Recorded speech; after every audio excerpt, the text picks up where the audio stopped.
Audio Jungle.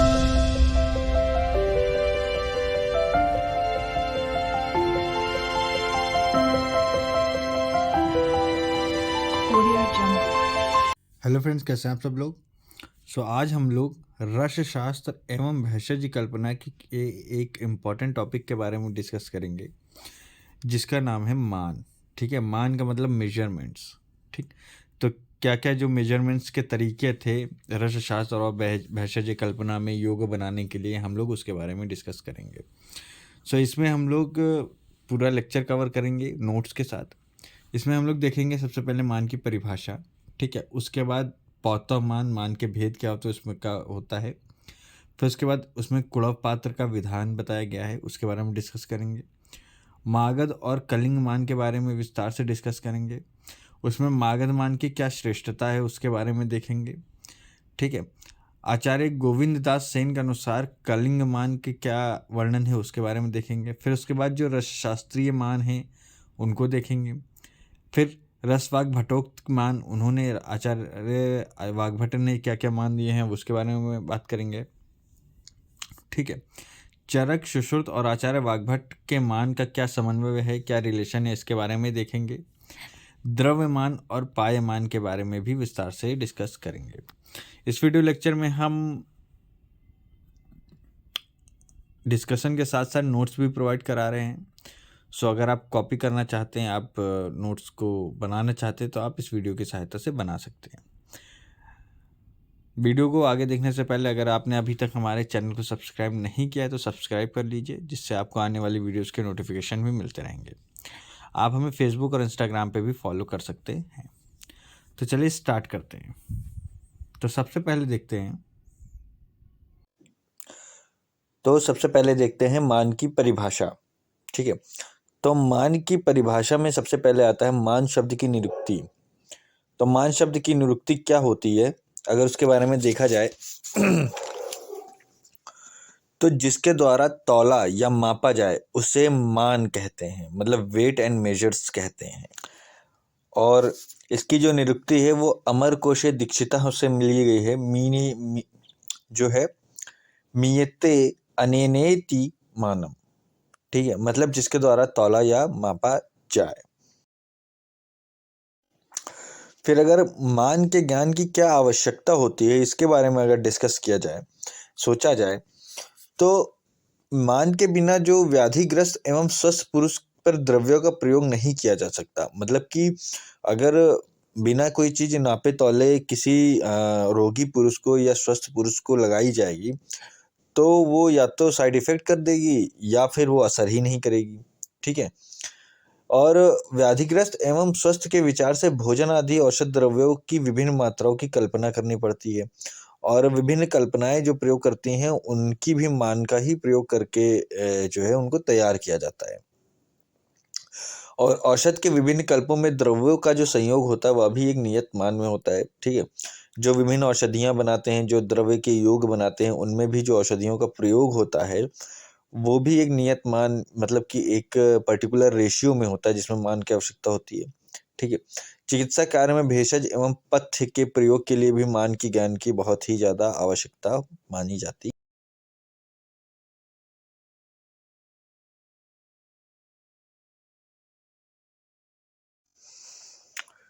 फिर अगर देखें मान के भेद, तो महर्षि चरक ने चरक कल्प स्थान के 12वें अध्याय में मान के 2 भेद बताए हैं। पहला है मगध मान और दूसरा है कलिंग मान। इसके अतिरिक्त प्राचीन कोशकारों ने मान के 3 भेद बताए हैं। ठीक है, जिसमें अमरकोश मुख्य रूप से आते हैं। ठीक है, इन्होंने मान के 3 भेद कौन कौन से बताए हैं। पहला होता है पौतव मान, दूसरा होता है ध्रुव्यमान और तीसरा होता है पायमान। ठीक है, जो पौतव मान है, मतलब मेजर ऑफ वेट, ये केवल ठोस द्रव्यों के लिए, तुला पर ठोस एवं कठिन द्रव्यों को तौलने के लिए पौतव मान को यूज किया जाता है। द्रव्यमान को केवल द्रव पदार्थ मापने के लिए। ठीक है, और पायमान को मेजरमेंट ऑफ लेंथ मतलब कि केवल लंबाई नापने के लिए किया जाता है। पदार्थों की लंबाई, मोटाई, चौड़ाई, ऊंचाई एवं गहराई नापने के लिए पायमान का यूज करते हैं।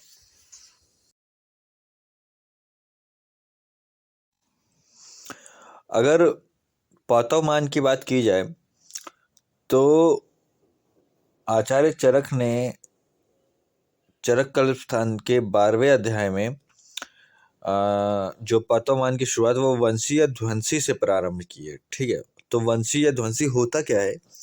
खिड़कियों से आते ही सूर्य की किरण में उड़ते हुए धूल के कण जो दिखाई पड़ते हैं उन्हें वंशी या ध्वंसी कहा जाता है।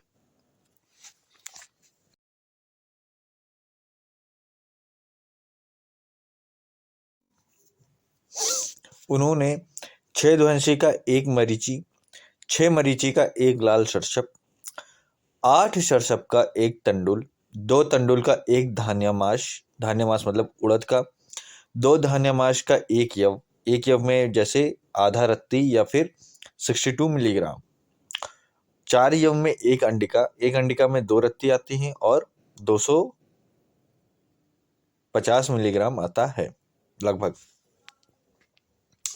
फिर उसके बाद 4 अंडिका में एक माशक, एक माशक मतलब कि 8 रत्ती, 8 रत्ती मतलब कि 1 ग्राम,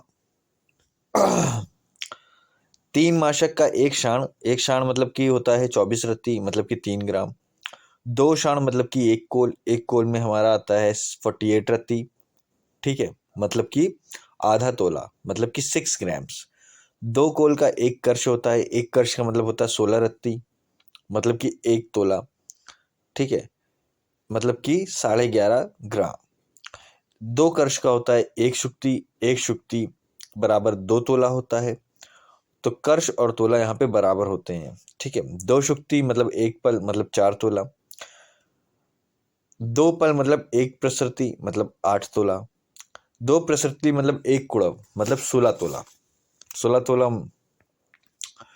ठीक है, 2 कुड़व मतलब 1 मानिका मतलब 32 तोले।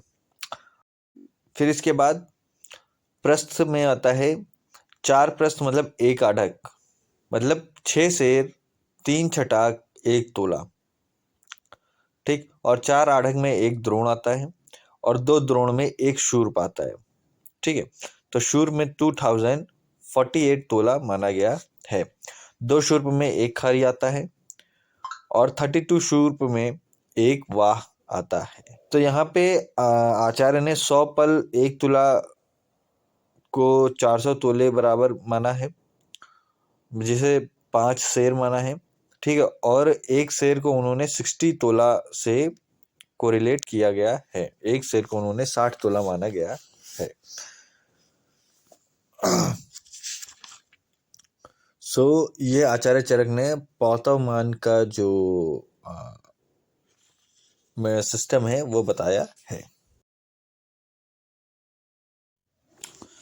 आचार्य सुश्रुत की बात की जाए तो आचार्य सुश्रुत के मतानुसार उन्होंने मध्यम प्रमाण के 12 धान्य मास को एक सुवर्ण मासक माना है और 16 सुवर्ण मासक को एक सुवर्ण माना है, या फिर मध्यम प्रमाण के 19 निष्पाओं को भी एक धरण माना है। तो सुवर्ण और धरण इन्होंने सेम माना है। उसके बाद 1.5 धरण को इन्होंने 1 कर्ष होता है ऐसा बताया है। इसके बाद उत्तरोत्तर 4 गुना बढ़ाते हुए पल, कुड़व, प्रस्थ, आढ़क और द्रोण को बताया है, मतलब कि 4 कर्ष का 1 पल, 4 पल का 1 कुड़व, 4 कुड़व का 1 प्रस्थ, 4 प्रस्थ का 1 आढ़क और 4 आढ़क का 1 द्रोण उन्होंने बताया है। इसके बाद उन्होंने 100 पल का 1 तुला बताया है और 20 तुला मतलब कि 100 शेर को उन्होंने 1 भार होता है ऐसा बताया है। आचार्य सुश्रुत ने शुष्क द्रव्यों के लिए केवल यह मान बताया है, किंतु आद्य द्रव्यों और द्रवों को मान इससे 2 गुना बताया है, ठीक है, और इसका उल्लेख उन्होंने सुश्रुत चिकित्सा स्थान के में किया है। आचार्य शारंगधर ने मान का प्रारंभ परमाणु से किया है, चरकोक्त वंशी का 1/30 भाग परमाणु कहलाता है, उन्होंने ऐसा बताया है। 30 परमाणु का एक वंशी माना है उन्होंने। 6 वंशी का एक मरीचि, 6 मरीचि का एक रजिका, 3 राजिका का एक शर्षप, 8 शर्षप का एक यव, 8 यव का एक गुंजा मतलब कि एक रत्ती माना है, 6 रत्ती का एक माशक, 4 माशक का एक शाण, 2 शाण का एक कोल का एक कर्ष, 2 कर्ष का एक शुक्ति, 2 शुक्ति का एक पल, 2 पल का एक प्रसृति मतलब कि 8 तोला मतलब कि 96 ग्राम, 2 प्रसृति का एक कुड़ाव मतलब कि 16 तोला, 2 कुड़ाव का एक मानिका मतलब एक शराव मतलब कि 32 तोला, 2 शराव का एक प्रस्थ मतलब कि 64 तोला, 4 प्रस्थ का एक आढ़क, 4 आढ़क का एक द्रोण, 2 द्रोणों का एक शूर्प मतलब कि 2048 तोला, और 2 शूर्प का एक द्रोणी और 4 द्रोणी की एक खारी होती है। ठीक है, तो एक खारी में लगभग 16,384 तोला आ जाता है। और उन्होंने बताया है 2000 पल का एक भार होता है मतलब कि 8000 तोला, और 100 पल का एक तुला उन्होंने बताया है मतलब 400 तोला मतलब कि 5 सेर। ठीक, और इसी को सरलता पूर्वक स्मरणार्थ और के लिए एक चतुर्गुण सूत्र का निम्न प्रकार दिया गया है, उन्होंने बताया है 4 मास का एक टंक मतलब एक क्षण, 4 टंक का एक अक्ष, 4 अक्ष का बिल्व, 4 बिल्व का एक कुड़व मतलब अंजलि, 4 कुड़व का एक प्रस्थ, 4 प्रस्थ का एक आढ़क, 4 आढ़क का एक राशि, 4 राशि की एक गोणी और 4 द्रोणी की एक खारी उन्होंने बताया है। फिर देखते हैं कुड़व पात्र का विधान। तो मिट्टी, काष्ठ, बांस, लोहा आदि से निर्मित 4 अंगुल चौड़े, 4 अंगुल ऊंचे और 4 अंगुल गहरे पात्र को कुड़व पात्र कहते हैं।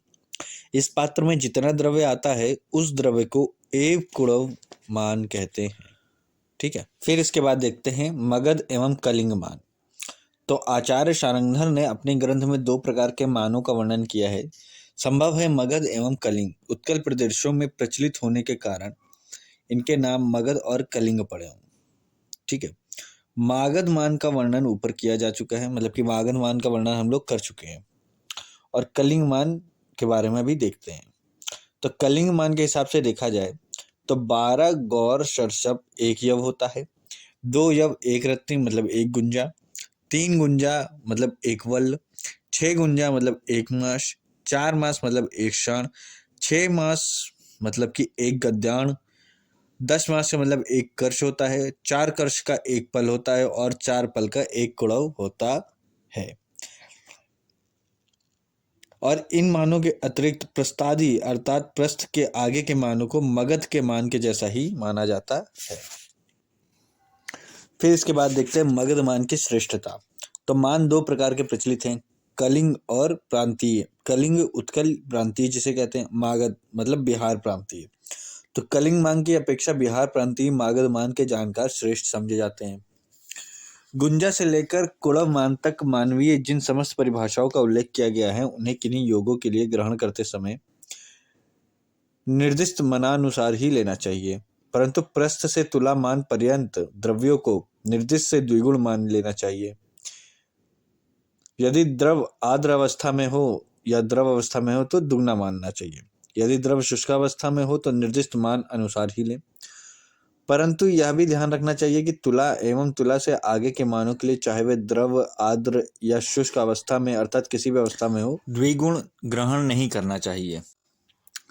इसके बाद श्री गोविंददास सेन के अनुसार कलिंग मान की बात की जाए तो उन्होंने 30 परमाणु का एक त्रसरेणु माना है, 6 ध्वंसी का एक मरीचि, 6 मरीचि का एक शर्षप, 6 षट्सप का एक यव, 3 यव की एक गुंजा, 6 गुंजा का एक माशा, 8 गुंजा का एक माशा, 4 माशा का एक शाण, 6 माशा का एक गद्याण और 10 माशा का एक कर्ष और 2 शाण का एक कोल और 2 कर्षार्ध का एक कर्ष माना है।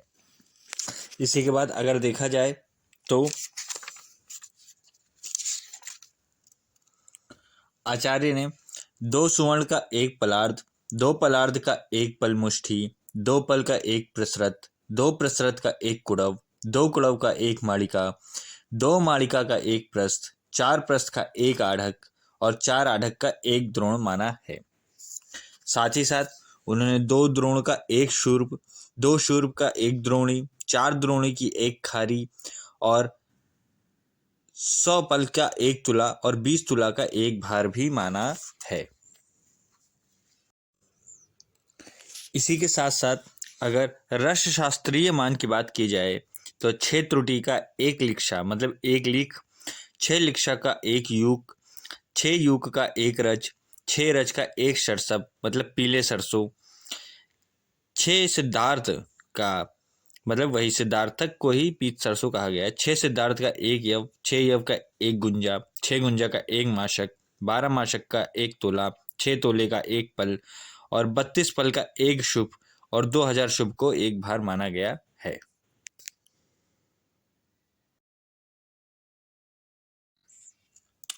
फिर इसके बाद रस वाग भट्टोत मान की बात की जाए तो उन्होंने 6 अणु को एक त्रुटि माना है, 6 त्रुटि को एक लिक्षा मतलब लीख माना है, 6 लिक्षा को एक यूक, यूक का मतलब जू होता है, उन्होंने एक जू माना है, 6 यूक को एक रज, 6 रज को एक शर्षप, 6 शर्षप को एक यव, 6 यव को एक गुंजा, 2 गुंजा को एक निष्पाव, 3 गुंजा को एक वल, 2 वल्ल को एक माश मतलब 6 गुंजा, 2 माश को एक धरण, 2 धरण को एक शाण मतलब निष्क कला मतलब कि 24 रत्ती, 2 निष्क को एक कोल मतलब वटक मतलब 48 रत्ती, 2 कोल को एक तोला और एक तोला को ही एक कर्ष माना उन्होंने और 2 कर्ष को एक शुक्ति, 2 शुक्ति को एक पल और 2 पल को एक प्रसरत माना है। अगर इसको आगे देखा जाए तो उन्होंने 2 प्रसरत को एक कुड़व मतलब अंजलि माना है, 2 कुड़व को एक मानिका, 2 मानिका को एक प्रस्थ, 2 प्रस्थ को एक शुभ, 2 शुभ को एक आढ़क मतलब एक पात्र माना है और 4 आढ़क को एक द्रोण माना है। उन्होंने भी 100 पल को एक तुला और 4000 पल को एक भार माना है। ठीक है।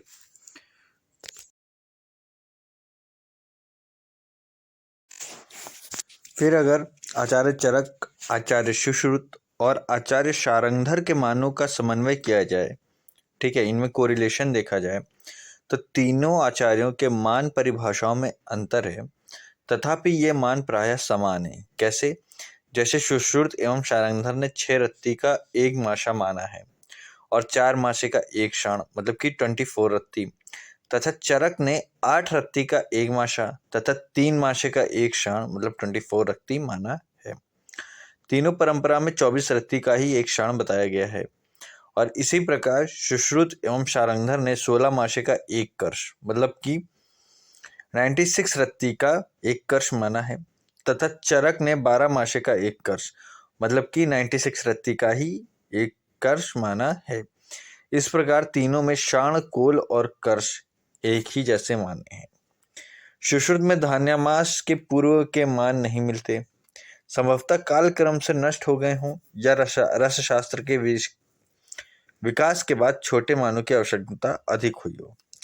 यद्यपि चरक संहिता में भी छोटे मानों का विस्तृत उल्लेख किया गया है, किंतु सुश्रुत संहिता में छोटे मानों का अभाव देखा गया है। इसके बाद द्रव्यमान मतलब कि द्रव पदार्थ के मान की बात की जाए तो एक बिंदु मतलब तर्जनी उंगली के 2 पर्वों को किसी द्रव पदार्थ में डुबाकर ऊंचा उठाने से गिरी हुई एक बूंद को बिंदु कहते हैं। 6 बिंदु का एक शाण, 32 बिंदु का एक शुक्ति और 64 बिंदु का एक पाणिशुक्ति माना गया है। पाणिशुक्ति के आगे द्रव पदार्थ का मान आयुर्वेद के प्राचीन ग्रंथों में नहीं मिलता है। शार्ंगधर संहिता में द्रव पदार्थ मान कुड़व में दिया गया है। द्रव पदार्थ मापने के लिए मिट्टी की लकड़ी, बांस, लोहादी धातुओं का 4 अंगुल ऊंचा, 4 अंगुल चौड़ा और 4 अंगुल गहरा गोल पात्र बनाकर द्रव पदार्थ उसी में मापा जाए, उसी को एक कुड़व का पात्र कहते हैं। इसी के बाद यदि पायमान मतलब दैर्घ्य पदार्थ का मान मतलब मेजरमेंट ऑफ लेंथ की बात की जाए तो 1 अंगुल मतलब कि 8 यवों के मध्य में सुई पिरोने से जो लंबाई होती है वह लगभग 3/4 इंच की होती है। 12 अंगुल को एक विस्तृति मतलब बित्ता कहते हैं। 22 अंगुल को एक अरत्नी, 24 अंगुल को एक हस्त और 4 हस्त को एक व्याम कहते हैं। सो दोस्तों, ये वीडियो लेक्चर भी इसी के साथ ख़त्म होता है। अगर आपको वीडियो समझ में आई हो तो वीडियो को लाइक करें, चैनल को सब्सक्राइब करें। अगर आपको किसी भी प्रकार की कोई क्वेरी तो आप कमेंट बॉक्स में कमेंट करके पूछ सकते हैं और आप हमें फेसबुक और इंस्टाग्राम पे भी फॉलो कर सकते हैं। वीडियो को ज़्यादा से ज़्यादा लोगों में शेयर करें and thank you so much for watching.